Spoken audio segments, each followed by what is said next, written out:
Hey everyone, before we dive in and see titrations in class, let's do a little bit of the math behind them so that we're prepared when we get to lab. So a titration is a way of figuring out the concentration of an unknown acid or base, and it's a neutralization reaction, and neutralization reactions are those that take place between acids and bases. And importantly, whenever you add acids and bases together, eventually they reach a point where the acidity and the basicity cancel out, and that is when the concentration of H plus is equal to the concentration of OH minus. And as we know, that happens when the pH is equal to 7. So we care about that point in a titration because it's at that point when the mole ratio in a balanced chemical equation is correct, if you will. That's when the number of moles match up with one another. So a question for us is, how are we going to know when that happens, right? We don't have necessarily a way of measuring pH. Now we might use something called a pH meter. A pH meter tells us numerically what the pH in a solution is by using an instrument that's able to measure pH and pOH. But a different way of doing that is to use something called an indicator. So an indicator is something that changes color at a point known as the equivalence point. The equivalence point is where pH is equal to 7.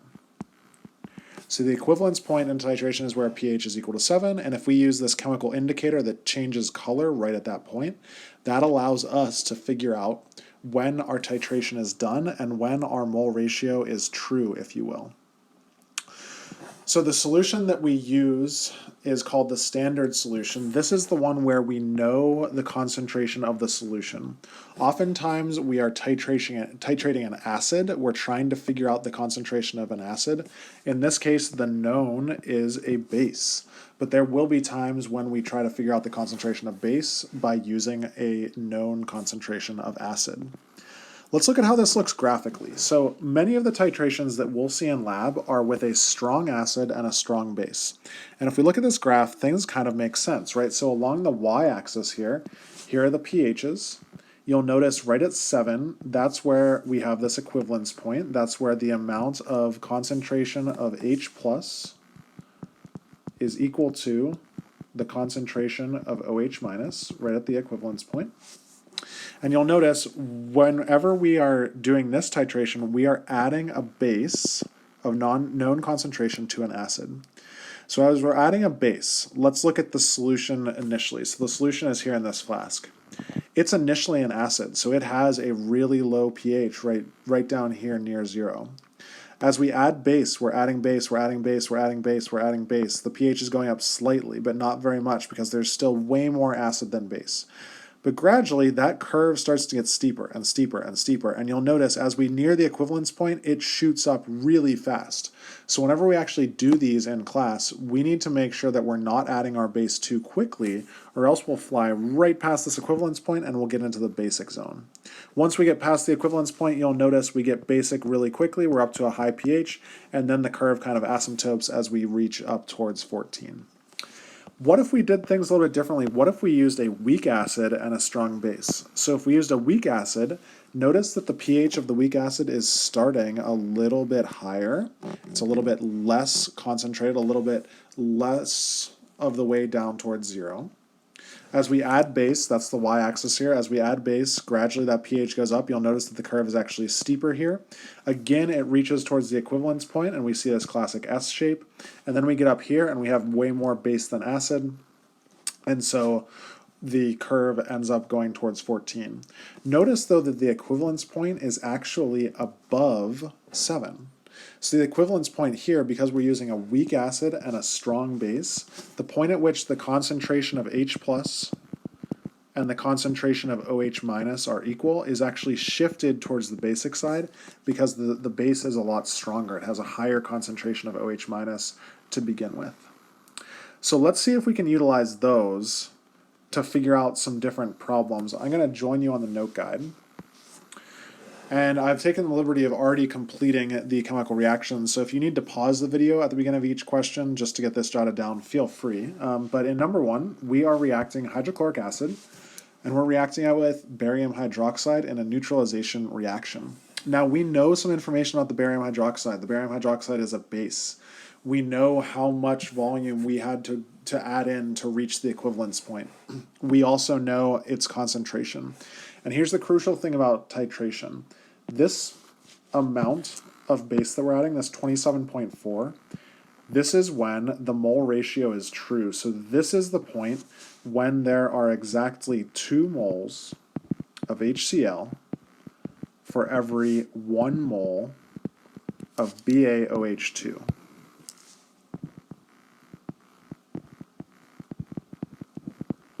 Now, how did I know there were 2 to 1 ratio? Well, that's these pink numbers. Just like we've done with stoichiometry, those pink numbers, we need a balanced chemical equation. So we're going to treat this a lot like a stoichiometry problem. The key is that this math only works when the mole ratio is equal, and that only works at the equivalence point, and this number you would get experimentally. That is how much base you have to add in the titration. So let's start there. Let's start with our 27.4 milliliters of base, 27.4 milliliters of barium hydroxide.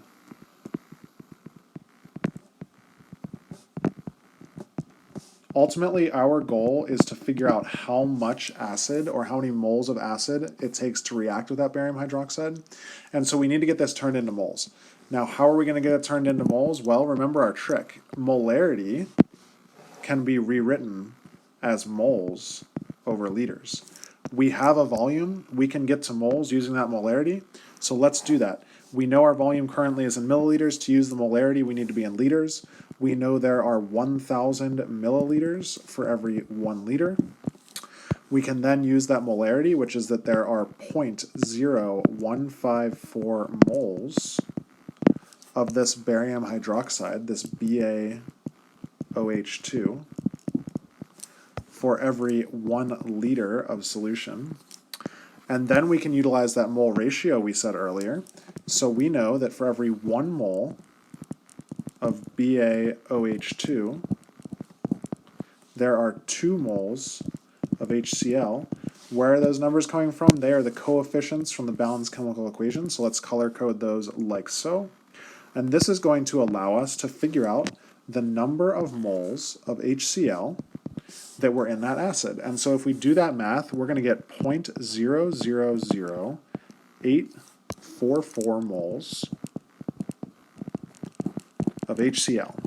So what that's telling us is that the amount of barium hydroxide we added was enough to react with 0.000884 moles of HCl. So here's the number of moles of HCl. What's molarity? Well, molarity is moles per liter. We have moles. Over here in pink, we have a number of milliliters. So we're close because we have a volume, but we need to take those 20.0 milliliters and we need to figure out how many liters we have, right? So we know there are 1,000 milliliters in 1 liter. If we do that division, we figure out that we have 0.0200 liters. Now we have a molarity. We also have a number of liters. Let's do our math. So we have 0.000844 moles of HCl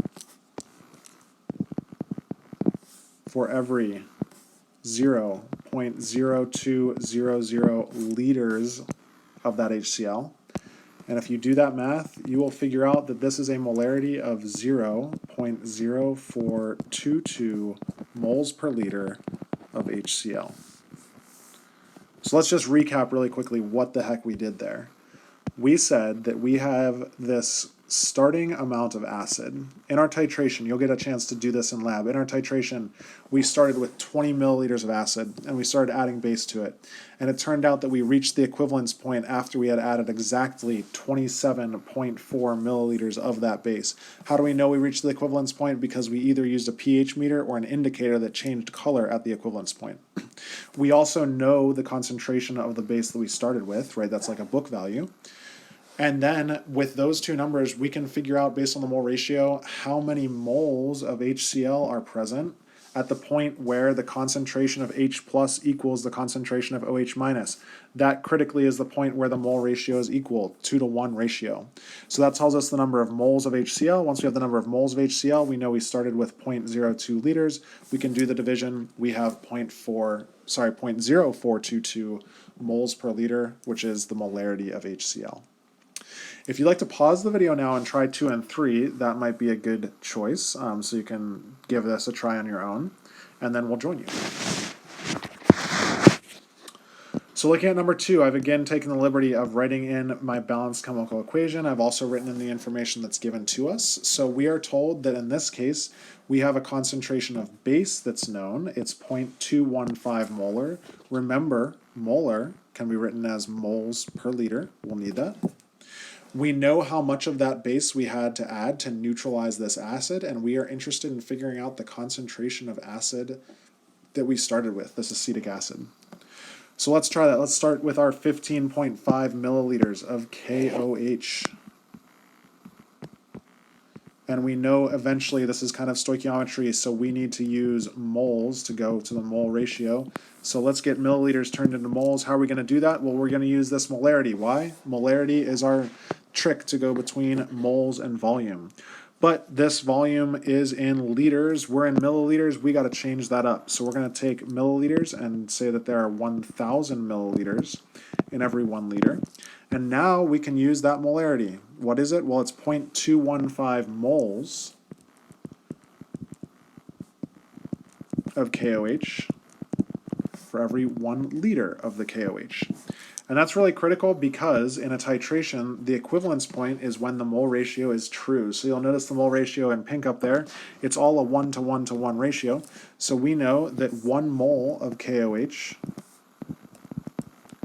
is equal to 1 mole of acetic acid, which is HC2H3O2.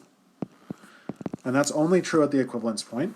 And so if we do that math, we know the exact number of moles of acetic acid that we have. And it turns out that this is 0.00333 moles of our acetic acid, HC2H3O2. And that's a great place to be, except we want to finish with molarity. Good news is we know how much we started with, right? We started with 21.2 milliliters. That is a volume, but in order to do molarity, we need liters. So we're going to take those 21.2 milliliters of our acetic acid. We know there are 1,000 milliliters for every 1 liter. If we do the division, we will end up with 0.212 liters. Now we have a volume of acetic acid. We also have a number of moles. And so to finish off, we know that molarity is equal to whatever the number of moles is. In this case, it's 0.00333 moles of what? Well, it's acetic acid, HC2H3O2, over the volume.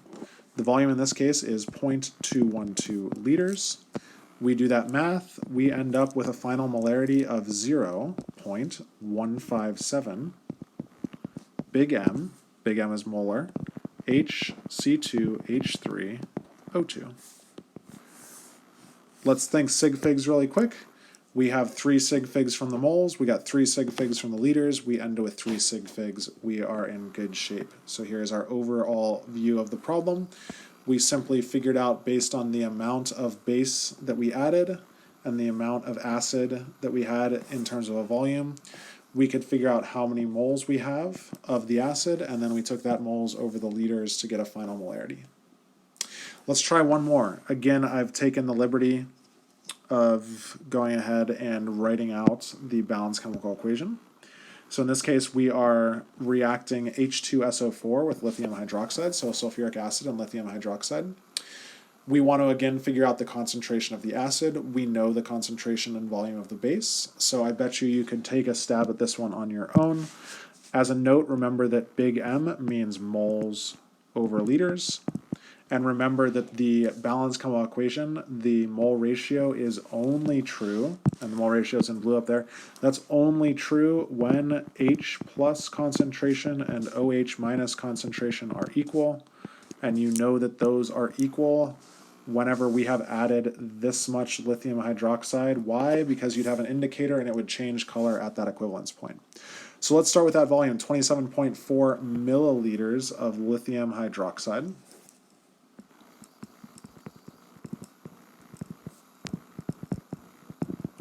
We know that we need to use the mole ratio, so we know we need to turn this into moles eventually. How are we going to do that? Well, check it out. Our molarity is in moles over liters. We have a volume, so we can easily go from volume to liters using that molarity. But in order to do it, we need this milliliters to turn into liters, and we know there are 1,000 milliliters for every liter. Once we have liters, that's great news because there's our molarity. We know there's 0.0165 moles of this lithium hydroxide for every 1 liter of it. And now we have our nice balanced chemical equation coefficients. We know that there are 2 moles of that lithium hydroxide for every 1 mole of our sulfuric acid, H2SO4. And so we can figure out at the end of the day how many moles of sulfuric acid are present at the equivalence point, and it turns out it is 0.000226 moles of sulfuric acid, H2SO4. Unfortunately, we also know the volume that was present. It's 17.6 milliliters, but we know that molarity is moles over liters, so we don't want those 17.6 milliliters. We're going to take 17.6 milliliters, and we're going to figure out how many liters we have by knowing that there are 1,000 milliliters for every 1 liter. And if we do that math, we are going to get 0.0176 liters. And then you can try your math again. So for molarity, you want moles over liters. Well, you have 0.000226 moles over 0.0176 liters. If you solve, you'll end up with 0.0128 molar. We are dealing with sulfuric acid, H2SO4. So again, when we're looking at titrations, the key with a titration is that at the equivalence point, and only at the equivalence point, is the point where the mole ratio actually works and you can do the stoichiometry correctly. So look